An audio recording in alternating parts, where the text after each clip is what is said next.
Hi, I'm Metta Spencer. Today we're going to go to Tbilisi, Georgia, which I've never visited, but people tell me that Georgia is just paradise. It's a beautiful place. Especially Russians like to go there. So I want to meet some friends. My old friend, Irakli Kakabadze, is in Tbilisi, Georgia, in a studio someplace. And he has two friends he's just introduced me to, Julie Christensen, whom he met in the United States when they were both, I think, students at George Mason University. Is that right? I was a student. Oh, Julie was my mentor. Oh, I was a professor already. I'm Younger much than older. me, but she was a mentor. right, good. Get that straightened out. We know that you should be sure we know the pecking order around here about who knows what. Right, absolutely. Okay, and their friend Sharina Lortkipetnidze. Is that close enough? That was close enough. Perfect. No, I'm not really very practiced with Georgian dialects and names, but I know they always have two or three different endings, and everybody in Georgia has either an idzi or a badzi or something like that. Or Shvili, or Iya, or Ava, or Uri, or that kind of but not Some many, others. not very many. Anyway, we will not explore names here, but we will. I know that I've already had a little bit of a conversation with Sharina, who is a peace worker. So all of these folks are, you might say, professional peace workers. And there is no more holy mission in this world than to be a peace worker, in my opinion. So hello, everybody. It's nice to meet you all.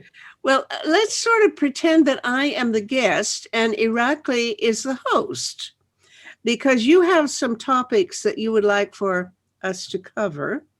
And therefore, I think you should be in charge of deciding what you want us to talk about. And I'll do my best. Okay? Irakli, what would you like for this conversation to be all about today? Yes, there are a number of very interesting topics for war and peace times from Georgia and in Georgia and to Georgia, because right now war and peace times are around the world. And yesterday was very interesting speech by President Joe Biden, who made a number of points about U.S. foreign policy. And of course, the whole Caucasus and whole world was looking towards this speech, and BBC was having it in live and lots of other stations, and it's broadcast everywhere. And he talked a bit about Russia. He talked about spreading the power of democracy, which the whole world is waiting. And he said, America is back, which is a very interesting statement. And in South Caucasus, we do have a need of America being back, because lots of Georgians and lots of Armenians and maybe Azerbaijanis and maybe other ethnicities in South Caucasus feel that America needs to be back in the Caucasus, because it had been absent for 4 years during the Trump administration. And during that time, we already had a number of incidents, and last one happened in the last months of the Trump administration when the Karabakh conflict took place, and Mr. Putin and Mr. Erdogan took leadership in that conflict, even though the formally fight was between Azerbaijan and Armenia. But Mr. Putin and Mr. Erdogan proclaimed, both of them, that they kind of peacefully solved the conflict, which is unfortunately not true. And lots of people have died in this very, very horrible conflict. And right now we have a new division by which Georgia is kind of surrounded by neighboring empires. And it's almost 100 years since the Kars Treaty between Soviet Russia, basically Soviet republics of Caucasus, but it was Russia, and Turkey. It was done in September and October of 1921, which basically divided Caucasus in two halves between Turkish Empire and Russian Empire. Now, lots of people are afraid there's going to be a new division between Turkey and Russia, which seem to be in alliance against the West. And because of that, lots of ordinary people are very concerned that Georgia is going to be facing another number of occupations, since we do have a number of territories that are occupied already. But with the pronouncement of Mr. Erdogan several months ago in Baku, which he made at that six-nation Caucasus Union, he proclaimed that Russia and Turkey will lead new alliance with Russia, Turkey, Iran, and then three South Caucasian republics, South Caucasian countries, Azerbaijan, Georgia, and Armenia, which lots of people didn't like. And that initiative by Mr. Erdogan, who is not very well known also as a Democrat as much as his friend Mr. Putin, they've made some interesting and very, very unusual, I would say, first time in the history, maybe with few exceptions like Lenin and Ataturk in 1921, that Turkey and Russia made a deal how to divide South Caucasus. And now America is back after being absent here for 4 years. Wait a minute now. Russia and Turkey have made a deal of how to divide the South Caucasus. That's a big statement. Yes. I don't think they've made any public statement, but how do you think they have agreed to divide the South Caucasus? That is a remarkable claim. Do they acknowledge that? Surely they haven't admitted that that's what they're going to do. No, the pronouncement here this year last year actually, was by Mr. Erdogan that Russia and Turkey are creating six-nation union of the Caucasus, of which the members are Turkey, Russia, Iran, Azerbaijan, Georgia, and if Armenia desires, they could join too. That was the pronouncement of that, and it's easy to check this.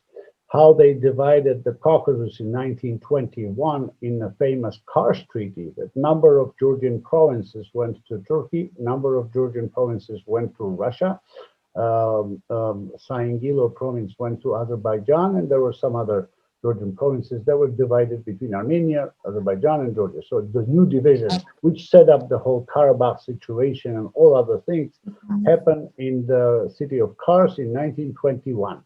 And 100th anniversary, it could be revised according to that treaty.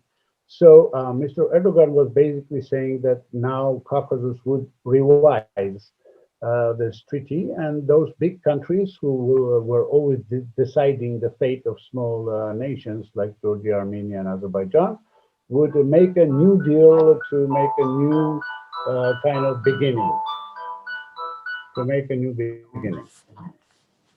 I would like to hear Sharina and Julie react to what you said, because I heard you say something similar last time we had a talk show, but I didn't. I kind of let it fly past me, because I think what you're saying is such an extraordinary assertion. If it's clear that this is true, and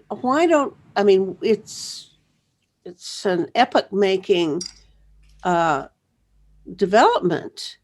And everybody in the world should be talking about it, but I haven't heard anybody else say it, and I wonder how much other people would agree with your assumption. And I'm assuming that it's really just your guess that they made some sort of deal, because we would hear about it. Sharina and Julie, please, what do you think of what he's just said? Do you agree with him? I'm going to, I'm the American here. I'm going to listen to Sharina first, then I will respond. Okay. I would differently. This is one of the assumptions, but I would say that I would not say that this is that there is deal or there is conspiracy or they have divided. Well, there But is no I would spread, conspiracy. I never yeah, suggested conspiracy. yeah. What There is no what I deal. There was yeah, announcement of Six Nations. That's what I'm saying. yes, yes, absolutely. But I would There's no draw conspiracies there. attention and focus more on the situation now in the Caucasus. So, remarkable thing happens. You know, in the Caucasus, I was grown up, and when I was student lecturing, and we were used to have these frozen conflicts here in the Caucasus, and even thinking about that, what should be the kind of resolution or how it will develop. I mean, it was so difficult to think that how these frozen conflicts would melt. So what will happen? How would it happen? Mhm. It would be military, it would be peaceful. How? I mean, what are in the minds of big states active in the region regarding that? So, and actually every time with especially Azerbaijani-Armenian tension grow up, I was thinking that, yeah, I mean, they will stop because, yes, is it beneficial for countries? How long this tension will last or these violent conflicts? And what happened last year from 27th of September until 10th of November, I think this is the period of war. I mean, that was something. And with this deal and with this changing the status in the region itself, status quo. This is something very, very remarkable. It gives a lot of thoughts. I all mean, these we have people to think dying about. remarkable Yes, in a a lot good of way, people or died, a lot of from both sides, a lot of civilians, new IDPs, different emotions and attitudes towards the developments in the region, frustration for peace workers because we could not do anything. I mean, not me, but also me as a part of that process, that it happened because last year, this time, we were organizing Peace March with Jill and with Gandhi Foundation. And we were so excited about Armenia meeting peace marchers and these people. And then we were waiting for them in Georgia. We wanted somehow to connect this peace march with Azerbaijan. And then this war, I mean, and pandemics and then war. I mean, this is something what happened? I mean, what does, we have to ask questions that are wars still, are these conflicts still won by wars? I mean, is military still so much important in international relations in today's world?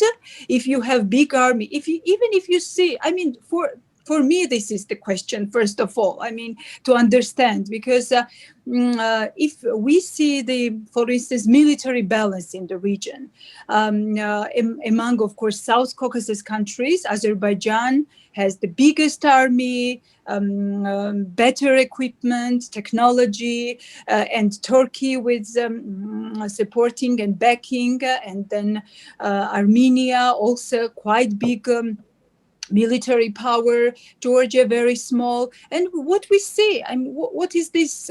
That if you have big military and you have good technologies and you have drones, you can win wars. And then what? I mean, this is something what really is very frustrating, and what we have to think about. Let me broaden the question a little bit, because when you talked about a frozen conflict in the Caucasus, of course, the first thing I would be thinking of was Armenia and Azerbaijan, but there are other frozen conflicts. You know, the South Ossetia and all these parts of Georgia that are questioned. You know what the state is, and so on. Occupied by Russians.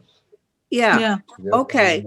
Formally, at least. You're looking for a new solution that presumably would reduce the frozen conflict or settle the frozen conflict in all of those places, but not one big move. There's no one initiative is there to try to reorganize who's in control of what territory in the Caucasus? Uh, I mean, what I think Irakli is suggesting is that there's a plan underway to make a grand rejigging of the cross, the map in the Caucasus with between Russia and Turkey. So I'd like to jump in here as somebody who has worked on the Soviet Union and Russia for a long time. Okay. So I would say this, that, it has always been clear that there were two empires, the Russian Empire and the Ottomans. And the question is where was the boundary between the Russians and the Ottomans? And that's, I think, what we're rethinking about a little bit here in terms of, because these are the big powers. And then we have the smaller powers in the middle. And, and for somebody who's worked on the Soviet Union or Russia, I mean, I worked on Russia for a long time. I do think that Russia has in mind and has always had in mind the fact that the Russian Empire, it's just like, Ivan the Terrible or whatever, he said all the rivers in Russia, he will take the Russian Empire to the end where all the Russian rivers flow into the ocean. The Russians have always wanted to take the Russian Empire to the Ottomans. They stop there. The Russians stop when the Turks begin. That has been historically the boundary between those two powers, historically for a very long time. So what is really curious here is we have Erdogan suggesting that it's going to be like this little friendly little neighborhood in which it's going to be Turkey, Russia, Iran, and Georgia, Armenia, and Azerbaijan. Azerbaijan clearly may be okay with that. Armenia has a lot of friends, and I just feel like Georgia is going to be feeling a little bit worried. Very difficult because condition. it's gonna put, so what? It's throwing Georgia back into Russia as another Orthodox, give me a break, country. I mean, this worries me a lot too. As an American who's very far away, it's not my problem. I'm a Scandinavian, but I would like the Scandinavians right here, right now. And I think this is a serious problem. That would be nice. Johan Galtung. I know. I'd like the Norwegians here right now. I'm just like, on the next show. My God. Galtung is coming. I'm very worried about this too. Maybe on the other hand, I loved what Serena was saying at our last meeting, which was that Turkey, nevertheless, is a member of NATO, right? And maybe we could cut this a different way. Maybe we could do a different cookie cutter thing. Maybe it doesn't have to be, the Russian Empire versus the Ottomans, and then I have to say that I was just listening to your Mate, your thing on, we have a lot of problems that are global here that are, like a higher level problem. Everybody does. And, no matter we where do, you are, no matter where we are. And I think, this is like a lower level problem. And I know there's this new book I haven't read recently by some woman who wrote this is it inevitable that we have to be at war all the time? Our wars, just like in our nature. And so I'm sort of sitting here in Tbilisi in quarantine forever. Ugh. And, just wondering how it's going to play out with the Ottomans, the Russians, these two empires, and, NATO, and, and where we're going globally. So that's where we are. I wonder if you wanted, let's say you're trying to think of an alternative to having two big empires again, bumper to bumper. Then the third option would be to figure out how the EU would be related to that. And I don't see that much connection. I don't even see that much interest in the EU in trying to establish a foothold or something in the Caucasus. I mean, it would be nice if we could say yes. Certainly, I don't think you can count on Biden. I don't think the U.S. has any. They're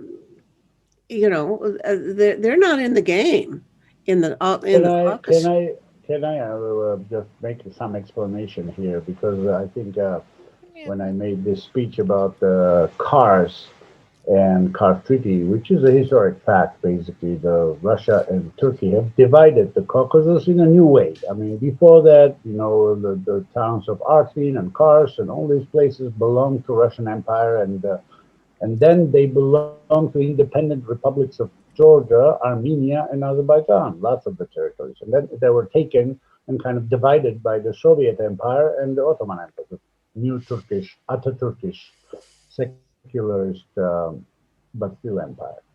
But still, the whole thing is that right now, why people desire Americans here, why people desire Europeans also. President Macron got also involved in this. I'm not hearing you too well. Back up. Why something Americans there, would you say?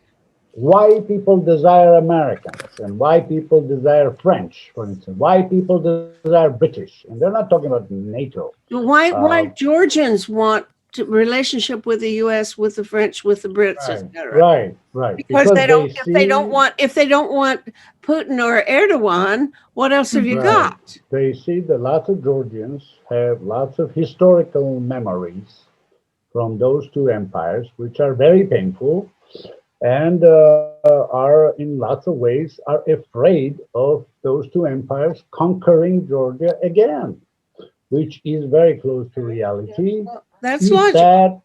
That union of six starts to function throughout Georgian history of 25 centuries, barely what we will say with the newest history of Georgia.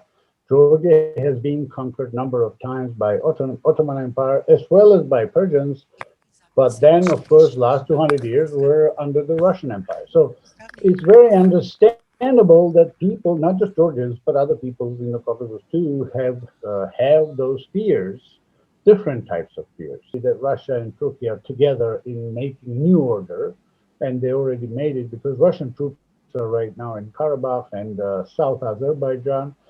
Turkish troops were there on the parade in Baku and northern Azerbaijan. There's a long history of the involvement of these empires in the Caucasus. And right now, to defend a democratic state and democratic civilization, the democratic system, let's say a liberal democratic system as well. Right now, lots of people feel that connection and basically partnership treaty, even a partnership treaty with United States of America and European Union will be the only solution to save the sovereignty of those small countries, especially in Georgia. Well, that sounds reasonable. I would say that if both Russia and Turkey have reached any kind of agreement, then indeed the only option that you might have is hope that there is no agreement yet. I'm sorry to interrupt, but there is no agreement yet. But the pronouncement was made very clearly by Mr. Erdogan, and he knows how to do it. And Mr. Putin agreed. So this is very concerning. Yeah. Okay. Then the name of the game is how to get Europe interested. I don't think that the U.S. is going to be at all engaged there. I don't see how you could expect the U.S. to help much at all. But Europe, maybe. France, maybe. Yeah. The United States military bases right now from Turkey to Greece, moving some military bases. There's a talk about this. And of course, Georgians have a hope that President Biden, he mentioned the situation around Russia, and he is I understand, of course, that could be a not very good sign for some peace builders with Russia, but he is much more principled with Russian imperialism in lots of ways. So Hmm. he said the infringing on a sovereignty of the independent nations of Georgia and Ukraine is unacceptable for the United States. And I would add, this is true because the territories of certain territories in Georgia are occupied by Russian forces, as well as certain territories in Ukraine. And in this situation, sovereignty is absolutely breached by the Russian forces. And right now, the union of Russia, Turkey, Iran, and three other nations, three small nations who won't have any power over them, this is very, very, and we need to look for some ways to do it without armed intervention, of course. I'm not advocating armed intervention. I'm advocating a peaceful solution to this problem, but it's a very dangerous precedent. Let Okay. me just add, can I add something about Yeah, please. but I want to say something about the United States and what they've done in terms of supporting Georgia and supporting this region. One of the things I was most impressed by was the United States has put their third most important hospitals for wounded veterans in the entire planet here in Tbilisi. So there are three places: Walter Reed out of DC, somewhere in Germany, which, sorry, should remember, and the third is in Tbilisi. And the Army, the United States Army, has put them here. And the other thing is, I have a lot of my students who are here doing this. I'm so proud of them. But anyway, they were working on this, and Tbilisi has the best equipment because it's German. So Tbilisi, and for prosthenics and things here, they're here in Tbilisi, and they're in Germany, and less in Walter Reed. But the thing is, of course, we don't want this. I mean, this is not a desired outcome, is to be, giving wounded warriors who've been blown up in various wars here, prosthenics. But I think that this is a sign that the United States trust the Georgians, Mhm. In this region. And that is what's so concerning here. It is so concerning here because the United States, if they're far away, it seems like, I do think, I agree with Irakli. I think the United States is the best support for Georgia in a certain sense because I think they respect the Georgians the most. Although maybe the French, the Germans, maybe I am not undermining the Europeans, but the Armenians have a lot of support. The Azeris have their own support, and so we're thinking a lot about the Georgians here. And Yeah. and I hear that concern, and I don't know, and Sharina's a political scientist, which I'm not. Yes. I'm really a specialist in film, and culture, so I'm just speaking, but I'm Yeah. speaking also from the perspective of the United States and a lot of my students for many years. Few comments about this six-country dialogue, or I don't know, partnership in the region. It's very asymmetric. I mean, of course, there is danger of three big, powerful countries and three small and less powerful countries. And for Georgia, of course, this is very dangerous union because you have this Russia, at least occupier and of Georgian territories, and the struggle still continues. And of course, without US participation, EU participation, that should not be happen because we would be in a very, very weak position in that discussions, let's say. As for public discourse, US, if we see all these polling, sociological researches and pollings, US is number one partner for Georgia, strategic partner, and this is perception among public. As for NATO integration and EU integration, it's also very interesting because it's permanently for the last few years, 80% for EU integration. Georgian population supports EU integration and partnership and friendship, let's say, with EU, and 75% of Georgian population, they support NATO membership. So, and in all these pollings, Russia is always kind of enemy, perceived as enemy and occupier. So, like it's around 20% thinking that it's still possible to do something, to be friends with Russia. So, I mean, this is already a very good indicator of where we are gearing. So what's for us, for Georgians, we are far from US, we are far from even Europe, because even Ukraine Absolutely, is it's too closer far to Europe. So we are too far, and geography still matters. And we are here like in a small part of the land between two seas and between three big powers, let's say, because Iran is also here with its historic, let's say, aspirations in the region. So it was not only Turkey, of course, it was also Iran. Well, And talk about that, about the Iranian aspiration. Is it really that Iran wants in on this deal, or was he just fantasizing, or were Erdogan and Putin just trying to be as inclusive as possible? How important is Iran's influence, and how much interest is there in Georgia in being in such a thing? I mean, the idea of organizing a six-nation thing, there's nothing inherently saying that couldn't be an democratic and pretty independent region. I don't think it's likely, but it could be. But with Iran in on the deal, I don't know. Yeah. How do people feel about Iran there, and about the idea of being somehow a partner with Iran? Yeah, it's very interesting. So Iran was and is under sanctions. And of course, Georgia is also part of that regime. So economic relations, trade relations were quite restricted for last years because of these sanctions. And Georgia was very strict.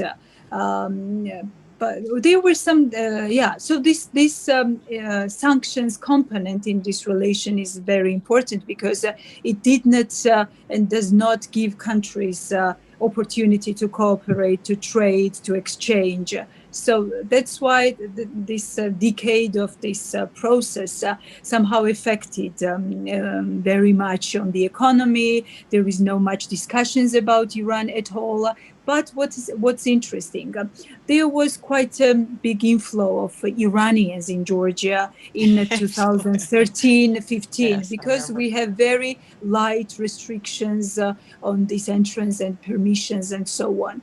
And a lot of Iranians were coming in Georgia. Some of them were settling here and trying to get some more permanent or some temporary but longer permits.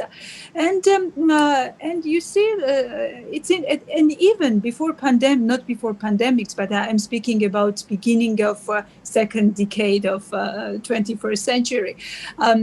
It was people were coming here to have this freedom, to enjoy some kind of freedom. And even Iranian singers and musicians were coming from Europe and US, Canada, and having some performances here for those coming here from Iran. So this is that was very common. So for Iranian people, let's say, certain traveling, Georgia was perceived as a kind of paradise of freedom and so on and so on. But after these restrictions again were into force, now, of course, pandemics, we have less people, no people from Iran, but still some businesses operate. We have Iranian Chamber of Commerce here. 3-4 years ago, there were certain, I was kind of writing about that, and that's why I'm quite informed, trade a conference, and the Iranian minister or deputy minister came here of trade and commerce, and all these Iranian businesses and Georgians. But I don't think that it went into kind of some intensive relations, but there were some attempts. And I think this was Iranian government's attempts somehow to use with the lightening of the sanctions regime and have this connection with Georgia.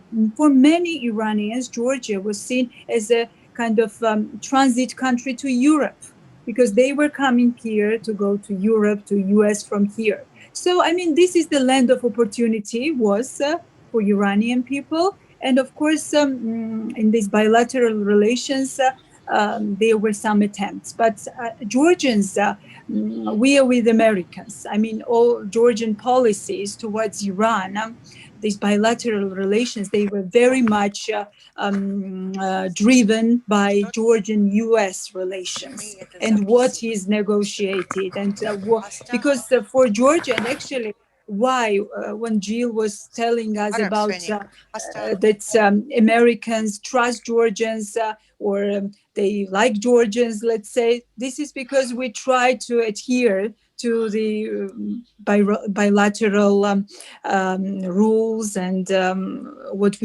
Georgia and US are agreeing, let's say, or have agreed. So I think that this is, but to tell the truth, I think there is no any essential discussions, or Iran is not. Yes, there are discussions about Turkey, and what's interesting, but government always try to be very, very nice to Turkey, never to bring anything on the public discussion or surface, because we know that there were some trade-related, not very good conditions for Georgia in these bilateral trade agreements, and Georgia wanted to negotiate them or still wants. But this is never taken for these public discussions.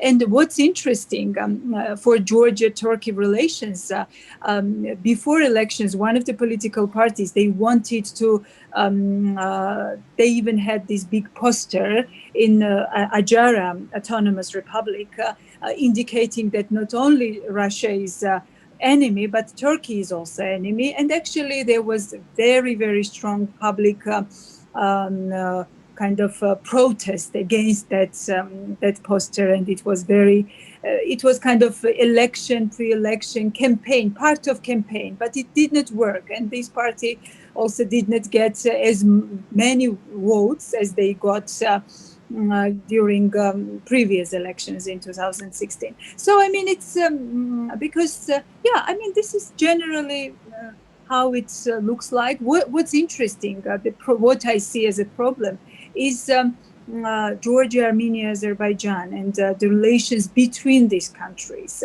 the level of partnership among between these countries on bilateral level. Of course, this trilateral does not work because of Azerbaijani-Armenian relations. I'm sorry, you're referring to, you make it sound as if there's some positive relationship among Armenia, Georgia, and Azerbaijan. Really? That's not what I heard. There was, of course, there was. During the Soviet Union, of course it was. Of course there was.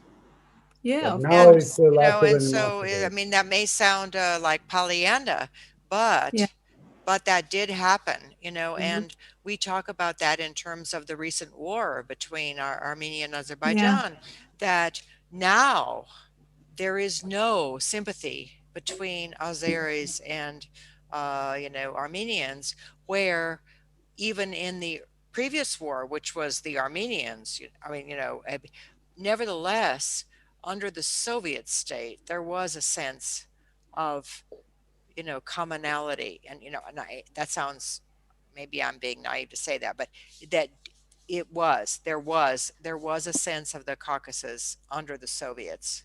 And that's not here now. It's falling apart, and part of it has to do probably with these external things which we're talking about, which is Turkey, Russia, and everybody, you know, breaking it up. So we have a big problem here. I mean, I also think that Iran might be interesting for here, but we also have a problem of the church, which is that the Georgian Orthodox Church, um, I don't think will put up with Iran. Um, but and Sure. these no, I know they won't. And it's so tragic. It is so Well, tragic. look, what is your best option? If you had this whole situation solved, what would it look like? What kind of game plan do you have in mind? And or maybe you have two or three different things you're considering. But what would you like to have come out of all of this? Meta, can I add one thing to what was described as our coexistence? Because this is a very important matter for understanding the future, how the future will be. So we remember times of peace, and Julie remembers it very well in 1960s, 70s, or 80s until 1988. We had a peaceful times where there were almost no borders between Armenia, Georgia, and Azerbaijan. So in the Caucasus, you need some sort of a lingua franca, as they say today, for the peaceful coexistence of three old cultures and a number of really, really old civilizations. What really worked during the Soviet Union was that the Russian served as a lingua franca until our national liberation movement, and I did participate myself in that movement. And Russian Empire right now is seen as an enemy, as by majority of people. I'm not happy about that, but that's the fact. But the problem is right now, if we don't have a lingua franca, we need one language, meta. We need a lingua franca to interact with each other because our cultures are very different, very distinct, and very old. And lingua franca, which was Russian earlier, but it cannot be Russian anymore. And that's why we need a new actually lingua franca. And a lot of people in Georgia what would you see it like? as an English. You want What English? we would like to get, I mean, Scandinavians will be great, as Julius has suggested, Johan Galtung. I know that'd be Will be best. great. I mean, this is amazing. The Everybody Norwegian, everybody should learn Swedish. Is that the solution? Right. It's Norwegian, amazing. Norwegian. Norwegian. Exactly. Ibsen, Henrik Ibsen's Icelandic. language. That would be really great. Icelandic. Okay. But right now, lots of people in Georgia see United States as the strategic partner, and Georgia has contributed to the wars that United States had in Afghanistan and Iraq.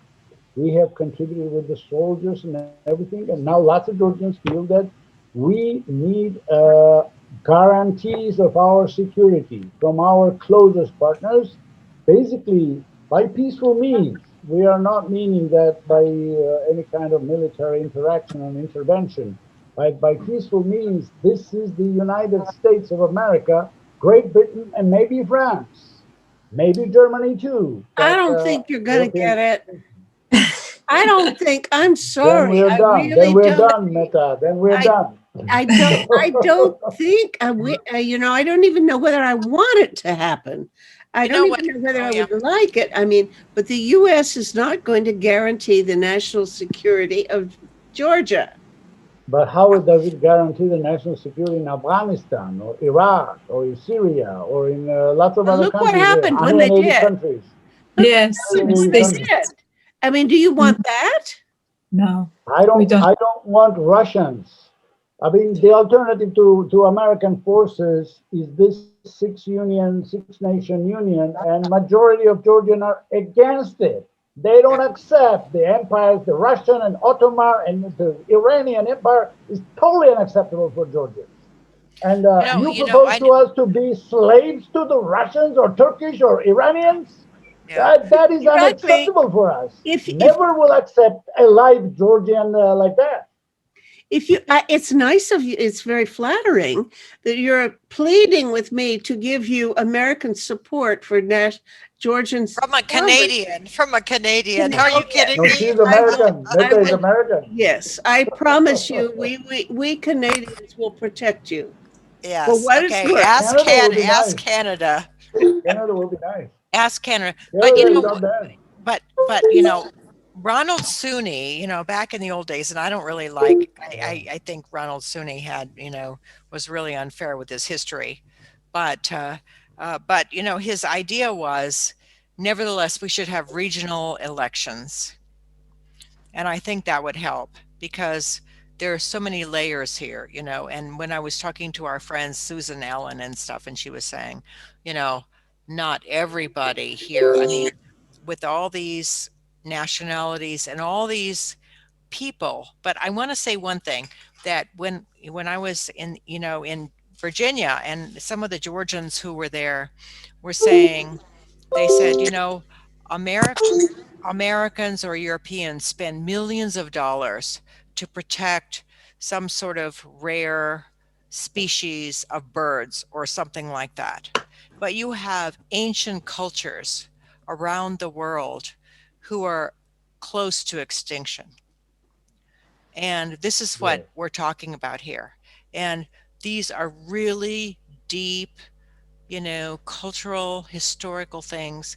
And it's so worth preserving them. It is so worth preserving them. On the other hand, it's not worth, you know, blowing up the damn planet Right. on these Right. issues. You know, if we're going to just like destroy ourselves and our planet, then who gives a flying fuck to say, you know, my Exactly. California, you know, who cares? Who cares? You know, just let it all. But if we care at all, these are ancient cultures, and it's not just the Georgians. You know, I think that there's others, and they are, I mean, they are so rich in culture and in deep historical value that, you know, the United States is like a baby, but a very big baby and a strong baby, and Canada and too. And so what are we going to do? I mean, how are we going to deal with this? And how are we going to try to survive as a planet and as a world, and at the same time preserve some of these absolutely, you know, wonderful things? And then why do we have to fight about it? I mean, why can't we respect what is valuable in these old cultures? I think the New Okay. World Order should be about respecting small nations' rights to exist and not to be conquered by the big empires. And that, I think, could be Joe Biden's one of the main achievements. And I really hope that he will do that because he started like this. Here's where I would join you, Irakli. I absolutely think that if you want to solve the problem, we're we're coming at it from the wrong end. It sounds like we're talking about how to make deals among various nation states and try to come up with something that's reasonable for the freedom and well-being of people in all of these countries. And I don't see that happening, even with the US leadership. The US can no longer impose its will on other countries very much. And that Biden's not going to be able to recover that. I think the approach to all of these things has to be at a global level. I think the United Nations should have some sort of new initiative to rethink some of the general rules about relations between states and and the rights of how to guarantee from the level of the whole world, providing some sort of international peace service or something like that, which would come in and offer assistance and support in times of crisis or conflict, and defend human rights wherever they are, and defend civil liberties wherever they are. And approaching it as a global thing is, I think, the only way we're going to solve all of these multiple problems. Because if you're looking for one country, the US, to defend you against another country, Russia, or even against Turkey, And if you're looking for even the EU to do that, I don't think any of them are going to work. But a bigger solution is sometimes easier than trying a whole bunch of piecemeal. What about Meta? My question right. to you is like this: what about Woodrow Wilson's great vision? Great vision for 14 points of peace, where the weak should be defended and strong should be fair. And that, I agree with you, should be done through the United Nations organization. That's absolutely the point. The point is that the small nations should not be slaughtered and the genocide should not be made of the small nations because the bigger empires are stronger. And we have number of genocides that happen in this area. And all these people have suffered because they're small, just because they're small. And now the United Nations needs to get stronger. And I would like to ask you this. What if we do this with the effort of United Nations and United States and France and Great Britain and other Security Council members contribute to this anti-imperialist stance which establishes the right for small nations to exist and is not national Darwinism? Okay, Yeah. we could go off on a whole different program here where we talk about national sovereignty and Woodrow Wilson's principle of self-determination, etc., which I think is the only thing that he did wrong. I mean, maybe he did other things wrong, but that was a blooper. I think the whole notion of self-determination for nations and the emphasis on protecting nations is exactly what has led us into this rabbit hole. So I don't want to get into that right now because I think we need a whole different conversation about that.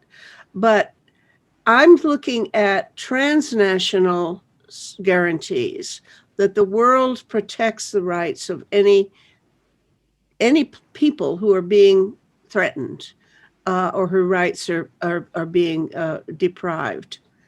And that would have to be a global effort, but we'd have to stop thinking in terms of the importance of guaranteeing nations. I don't, frankly, nationalism is the worst of the enemy of them all. Sure. But you know, That's so for sure. there's a question of there's nationalism on one hand, and there's also cultural history on the other. And Yeah. what we need to do is, perhaps it isn't a nation, it doesn't have to be a nation, but we have to somehow protect that part, which is the history of culture and humanity that has come, and maybe it's been associated with nations, but maybe we could sort of decouple that and say, let's, so there's also this great value of human intelligence and culture, and we can't lose that either as we survive. So how do we combine those two? And they don't have to be by nation, even language. We don't want to lose all these languages of the world, of humanity. Exactly. We don't want to, do we really want to all speak one language? I mean, maybe we'd be happier, but I mean, they're so gorgeous. I mean, it's like agree, nature. Nature is not like one animal. I think you're posing a beautiful question.